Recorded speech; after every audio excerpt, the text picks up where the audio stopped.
Hello friends, नमस्ते everyone. मेरे YouTube channel पर आप सभी का स्वागत है। आज पढ़ेंगे स्थिर वैद्युतिकी यानी इलेक्ट्रोस्टैटिक्स के बारे में। फ्रेंड्स, पदार्थ का मूल गुण होता है विद्युत। ब्रह्मांड में जितनी भी वस्तु उपस्थित है उसमें विद्युत यानी इलेक्ट्रिसिटी उपस्थित रहती है और यह विद्युत होती है चार्ज के कारण। चार्ज का मात्रक होता है कूलाम। चार्ज दो तरह का होता है, पॉजिटिव चार्ज और नेगेटिव चार्ज। प्रत्येक वस्तु में पॉजिटिव चार्ज और नेगेटिव चार्ज बराबर मात्रा में रहती है तो वह उदासीन रहता है। यदि पॉजिटिव चार्ज की संख्या बढ़ जाए और नेगेटिव चार्ज की संख्या घट जाए तो वह वस्तु धनावेशित हो जाएगी। अगर नेगेटिव चार्ज की संख्या बढ़ जाए और पॉजिटिव चार्ज की संख्या कम हो जाए तो वस्तु ऋणावेशित हो जाएगी। अगला टॉपिक है परमाणुकता सिद्धांत यानी प्रिंसिपल ऑफ एटॉमिसिटी या क्वांटम नेचर ऑफ चार्ज। इस नियम के अनुसार प्रकृति में इलेक्ट्रॉन देने या लेने की प्रक्रिया को चार्ज करना कहते हैं यानी आवेशित करना कहते हैं। इस नियम के अनुसार Q = NE। E है इलेक्ट्रॉन पर चार्ज। इलेक्ट्रॉन पर चार्ज होता है 1.6 × 10⁻⁻19 कूलाम। क्या आप मुझे बता सकते हैं कि इलेक्ट्रॉन पर पॉजिटिव चार्ज होता है या नेगेटिव चार्ज? उत्तर सरल है कि इलेक्ट्रॉन पर नेगेटिव चार्ज होता है। जब भी इलेक्ट्रॉन कहीं से निकलता है या कैप्चर किया जाता है तो वह हमेशा पूर्णांक संख्या में होता है। यह नियम हमको यही बताता है। n की वैल्यू 0.3, 0.5 इस तरह नहीं हो सकती, बल्कि जब भी n की वैल्यू होगी तो वह एक पूर्ण संख्या होगी, जैसे 1, 2, 3, 4, 5 इस तरह का। चार्ज के गुण के बारे में बात करते हैं कि आवेश का गुण क्या क्या होता है। आवेश हल्की वस्तुओं पर तथा आवेश पर बल लगाता है। आवेश समान रहने पर एक दूसरे को प्रतिकर्षित करता है तथा विपरीत आवेश एक दूसरे को आकर्षित करते हैं। प्रत्येक आवेश बल क्षेत्र पैदा करता है। आवेश सदैव पदार्थ पर होता है। विद्युत बल रेखाएं यानी इलेक्ट्रिक लाइंस ऑफ फोर्स। विद्युत बल रेखाएं काल्पनिक रेखाएं होती हैं जिन पर स्वतंत्र धनावेश चलता है यानी पॉजिटिव चार्ज चलता है। विद्युत क्षेत्र यानी इलेक्ट्रिक फील्ड लाइंस खुले वक्र हैं। दो क्षेत्र रेखाएं एक दूसरे को काट नहीं सकती। इन रेखाओं की स्पर्श रेखा किसी बिंदु पर परिणामी विद्युत क्षेत्र की दिशा प्रदर्शित करती है। विद्युत बल रेखाएं सदैव आवेश के पृष्ठ के लंबवत चलती हैं। एग्जाम में कई बार क्वेश्चन पूछा गया है कि दो बल रेखाएं एक दूसरे को काट नहीं सकती, ऐसा क्यों? तो इसका उत्तर है दो विद्युत बल रेखाएं एक दूसरे को काट नहीं सकती, ऐसा इसलिए है कि क्षेत्र रेखाओं के कटान बिंदु पर दो परिणामी बल की दिशाएं प्राप्त होती हैं जो कि असंभव है। अतः बल रेखाएं एक दूसरे को काट नहीं सकती हैं। याद रखिए, दैट इज़ मोस्ट इम्पॉर्टेंट। अगला टॉपिक है कूलाम का नियम। कूलाम का नियम हमको यह बताता है कि कोई दो चार्ज अगर कुछ दूरी पर रखे जाएं तो उनके बीच में कितना विद्युत बल काम करेगा, यानी कितना फोर्स ऑफ अट्रैक्शन या फोर्स ऑफ रिपल्सन काम करेगा। देखिए, अगर कोई दो चार्ज Q1 और Q2 एक दूसरे से r दूरी पर रखे हों तो कूलाम के नियम के अनुसार जो फोर्स है, फोर्स लगेगा 1/4πε0 के Q1 Q2 अपॉन r²। यहाँ पे एप्सिलॉन 0 क्या है? एप्सिलॉन 0 है निर्वात की वैद्युतशीलता यानी permittivity of free space. Epsilon 0 की वैल्यू कितनी होती है? 8.86 × 10⁻⁻12 coulomb square newton metre square. Most important याद रखिए। एप्सिलॉन जीरो का यूनिट क्या है, तो आप यहाँ से निकाल सकते हैं इसी फार्मूले की मदद से। Q1 Q2 तो यहाँ कूलाम स्क्वायर हो गया, यहाँ फोर्स है तो न्यूटन हो गया, यहाँ आर स्क्वायर यानी लेंथ है तो मीटर स्क्वायर हो गया। तो इसका यूनिट हुआ कूलाम स्क्वायर पर न्यूटन मीटर स्क्वायर। और इसका बीमा कितना होगा, तो इसका बीमा भी आप यहाँ से फाइंड कर सकते हैं। Q1 Q2 है तो 80 का स्क्वायर कर दिया, और यहाँ MLT-2 फोर्स की बीमा होती है, L2 आर स्क्वायर की वजह से आया है, तो ये बीमा आया M-1 L-3 T4 A2। माध्यम का परावैद्युतांक है, मतलब डाई इलेक्ट्रिक कांस्टेंट है। K की वैल्यू हमेशा 1 होती है निर्वात के लिए यानी वैक्यूम के लिए। 1/4 पाई एप्सिलॉन जीरो की वैल्यू होती है 9 × 10⁻9 न्यूटन मीटर स्क्वायर पर कूलाम स्क्वायर। मोस्ट इम्पॉर्टेंट याद रखिए। विद्युत बल रेखाएं ज्ञात करने की दो मुख्य विधियां हैं। पहला, विद्युत क्षेत्र की तीव्रता के अनुसार, दूसरा विद्युत विभव के अनुसार। तो आइए देखते हैं विद्युत क्षेत्र की तीव्रता क्या है। विद्युत क्षेत्र की तीव्रता यानी intensity of electric field. Intensity of electric field किसी विद्युत क्षेत्र में किसी बिंदु पर एकांक धनावेश यानी यूनिट पॉजिटिव चार्ज पर कार्य करने वाले बल के परिमाण को उस बिंदु की तीव्रता कहते हैं।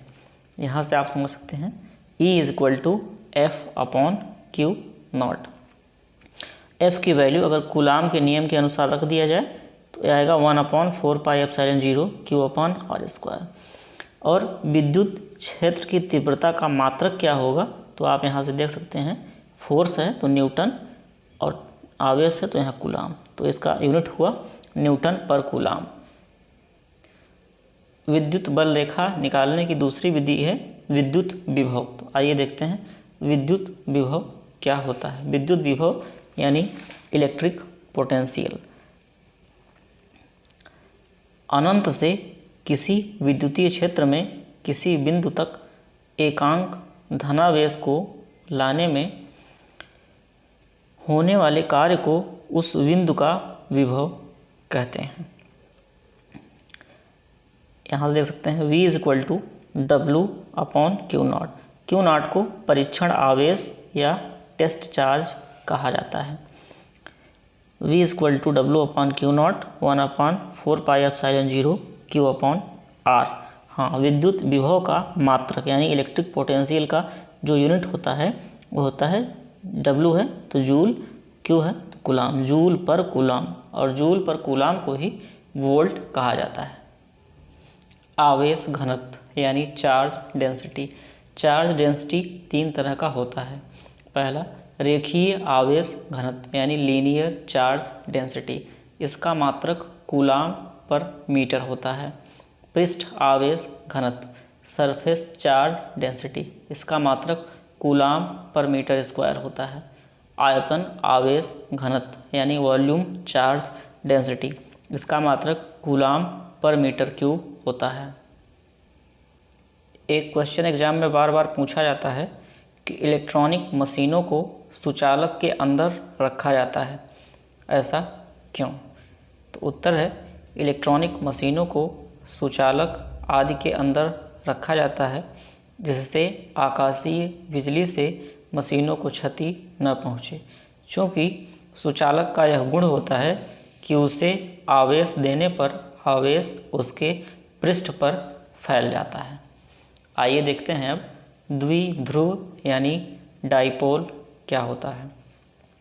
दो समान परिमाण के विपरीत आवेश जो एक दूसरे के बहुत ही निकट होते हैं, इस निकाय को द्विध्रुव कहा जाता है।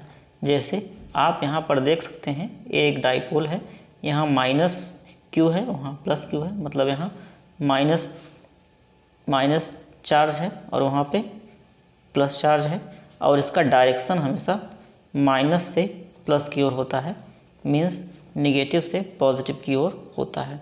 अब यहाँ पर द्विध्रुव आघूर्ण क्या होता है, यानी डाइपोल मोमेंट क्या होता है, इसकी लेंथ को 2L माना गया है, तो P = 2L multiplied by Q। विद्युत क्षेत्र में द्विध्रुव पर बल युग्म का आघूर्ण क्या होगा, यानी torque on a dipole in uniform electric field. तो यहाँ आप देख सकते हैं tau = PE sin theta, tau = PE sin theta. Tau की वैल्यू मैक्सिमम होगी अगर थीटा की वैल्यू 90 डिग्री हो, और टाउ की वैल्यू मिनिमम होगी अगर थीटा की वैल्यू 0 डिग्री हो।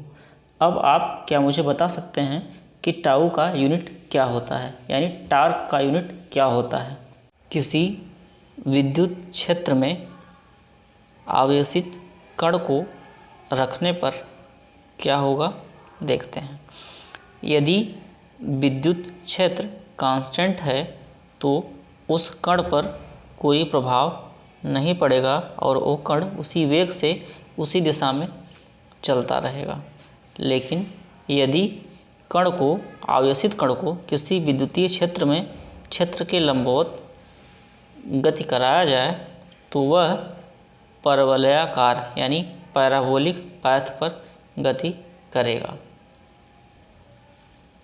बोर्ड एग्ज़ाम में कई बार एक क्वेश्चन पूछा गया है कि किसी विद्युतीय क्षेत्र में अगर प्रोटॉन को गतिमान किया जाए, उसके बाद इलेक्ट्रॉन को गतिमान किया जाए, तो इन दोनों में से किसका एक्सेलरेशन ज़्यादा होगा। तो उत्तर आसान है, क्योंकि प्रोटॉन का द्रव्यमान ज़्यादा होता है, इसलिए उसमें एक्सेलरेशन कम होगा, और इलेक्ट्रॉन का द्रव्यमान कम होता है, इसलिए एक्सेलरेशन ज़्यादा होगा। क्षेत्र की तीव्रता को हम विद्युत बल रेखाओं की संख्या के अनुसार निर्धारित करते हैं। किसी पृष्ठ के एकांक क्षेत्रफल से लंबवत गुजरने वाली बल रेखाओं की संख्या को विद्युतीय क्षेत्र की तीव्रता कहा जाता है। अब आइए देखते हैं फ्लक्स क्या है। किसी भी पृष्ठ के लंबवत गुजरने वाले बल रेखाओं की कुल संख्या को फ्लक्स कहा जाता है। फ्लक्स को फाई से डिनोट किया जाता है। देख सकते हैं फॉर्मूला है phi = surface integral of EdS। Next topic है गॉस का प्रमेय यानी गॉस थ्योरम। किसी बंद पृष्ठ से संबद्ध फ्लक्स उस पृष्ठ के अंदर रखे गए संपूर्ण आवेश का 1/ε0 टाइम्स होता है, 1/ε0 गुना होता है। तो देख सकते हैं flux phi = surface integral of EdS = Q/ε0, means किसी बंद पृष्ठ से संबद्ध फ्लक्स उस पृष्ठ के अंदर रखे गए संपूर्ण आवेश का ε0 गुना होता है। अगला टॉपिक है धारिता यानी कैपेसिटेंस। कैपेसिटेंस का फॉर्मूला आप यहाँ देख सकते हैं C = Q/V। तो यहीं से इसका डेफिनेशन बनाते हैं। अगर V को 1 कर दिया जाए तो क्या होगा। किसी वस्तु के विभव में यूनिट चेंज करने के लिए, एकांक परिवर्तन करने के लिए आवश्यक आवेश की मात्रा को उसकी धारिता कहा जाता है। धारिता यानी कैपेसिटेंस का मात्रक यूनिट कूलाम/वोल्ट होता है। अब आवेशित चालक की स्थितिज ऊर्जा क्या होगी, तो हाफ क्यू बी, यहाँ अगर क्यू की वैल्यू रख दिया जाए तो half C B square, half Q square upon C. Capacitor या कंडेंसर या संधारित्र क्या होता है? किसी चालक की धारिता को बढ़ाने के लिए अपनाए गए साधन को संधारित्र कहा जाता है। कंडेंसर जो है चार्ज को स्टोर करने का एक तरीका है, एक विधि है, और यह दो तरह का होता है, पैरेलल प्लेट और स्फेरिकल प्लेट। इस वीडियो को देखने के लिए आप सबका बहुत बहुत धन्यवाद। ऐसी ही इन्फॉर्मेटिव वीडियो देखने के लिए मेरे चैनल को सब्सक्राइब अवश्य करें। Thank you so much.